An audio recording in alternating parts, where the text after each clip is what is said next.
नमस्कार, स्वागत आप सभी का। मैं हूं आपके साथ पुनीत और आप देख रहे हैं ग्लोबल अड्डा। गाजा पट्टी में अब भी शांति नहीं बन पाई है। युद्ध विराम को लेकर कोई समझौता भी आकार नहीं ले पाया है और इस बीच ताज़ा आंकड़े चिंता में डालने वाले हैं। और इन आंकड़ों के साथ ही वहां से आ रही तस्वीरों को देखकर भी पूरी दुनिया खामोश बैठी है।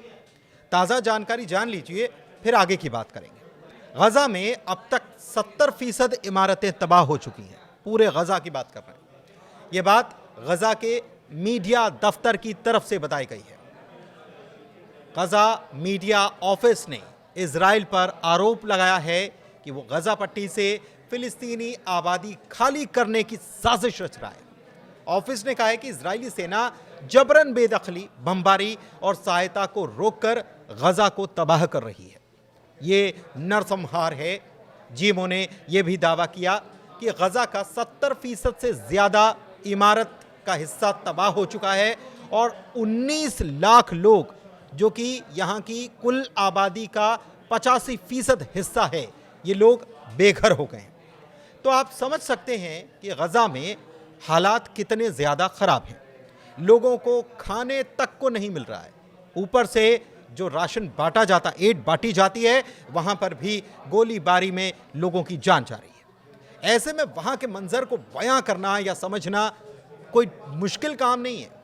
लेकिन दूसरी तरफ अब खबर यह भी आई है कि इस्राएल में पीएम बेंयामिन नेतन्याहू की सरकार अल्पमत में आ गई है।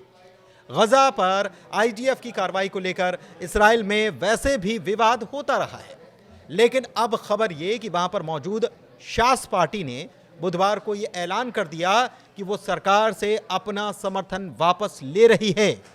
आपको बताएं कि इससे पहले वहां पर मौजूद यूनाइटेड टोरा जुडाइज्म नाम की एक पार्टी ने भी एक दिन पहले ही सरकार से अलग होने का फैसला कर लिया था। और इन दोनों पार्टियों के इस कदम के बाद वहां पर नेतन्याहू की सरकार अल्पमत में आ चुकी है।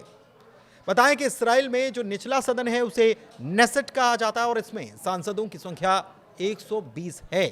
यानी कि यहां पर सरकार बनाने के लिए किसी भी दल के पास 61 सीटों का होना जरूरी है। बहुमत का आंकड़ा है। और नेतन्याहू ने इन्हीं दोनों पार्टियों शास और यूटीजे की मदद से गठबंधन की सरकार बनाई थी। लेकिन दोनों पार्टियों के समर्थन वापसी के बाद नेतन्याहू का लिकुड गठबंधन जो है यह सिर्फ 50 सीटों पर सिमट गया है। यानी कि उनके पास बहुमत से 11 सीटें कम हैं। जबकि विपक्ष में याइर लापिड का गठबंधन है जरूर, बताते हैं कि उनके पास भी बहुमत नहीं है। हालांकि नेतन्याहू की सरकार अल्पमत में आने के बावजूद गिर जाएगी, ऐसी परिस्थितियां नहीं है, क्योंकि शास पार्टी ने गठबंधन छोड़ने के मुद्दे पर कहा है कि भारी मन से हमें यह स्वीकार करना पड़ रहा है कि हम सरकार का हिस्सा नहीं रह सकते। हालांकि हम सरकार को अस्थिर करने की कोशिश नहीं करेंगे और कुछ कानूनों पर गठबंधन का समर्थन भी कर सकते हैं। अगर आपको यह लग रहा है कि गजा के मुद्दे पर इस्राएल में सरकार से साथियों ने दूरी बना ली है, तो ऐसा कतई नहीं है। मामला यह है कि वहां पर कंपल्सरी मिलिट्री सर्विस का प्रावधान है, लेकिन इस प्रावधान के बावजूद कुछ लोगों को छूट मिलती है, जिसमें धार्मिक छात्र होते हैं। रूढ़िवादी धार्मिक छात्र इस अनिवार्य छूट का फायदा लंबे वक्त से उठाते आ रहे हैं। लेकिन नेतन्याहू की सरकार ने हाल ही में यह फैसला लिया कि इस छूट को और सीमित किया जाए और इसे लेकर एक बिल भी सदन में पेश किया गया। बस इसी बात को लेकर रूढ़िवादी शास पार्टी और यूटीजे ने सरकार से अलग होने का फैसला किया। दोनों पार्टियों का कहना है कि धार्मिक छात्रों के सेना में होने से उनकी धार्मिक जीवन शैली को खतरा होगा। हालांकि कई दूसरे यहूदी इजरायली इसे स्पेशल सुविधा मानते हैं और इस पर नाराजगी जताते हैं। यह मामला बढ़ा क्यों, यह भी जान लेते हैं। गजा युद्ध के दौरान यह मुद्दा और ज्यादा गंभीर हो चुका है, क्योंकि इस दौरान सैकड़ों इजरायली सैनिकों की मौत हुई है और इसी को लेकर अल्ट्रा ऑर्थोडॉक्स समुदाय पर आरोप है कि वे दूसरों के लिए युद्ध में जान देने वालों के मुकाबले पीछे हट रहे हैं। अब मौजूद सवाल यह है कि क्या आज नहीं तो कल नेतन्याहू की सरकार गिर सकती है? क्या इस्राएल की सियासत डगमगाने लगेगी?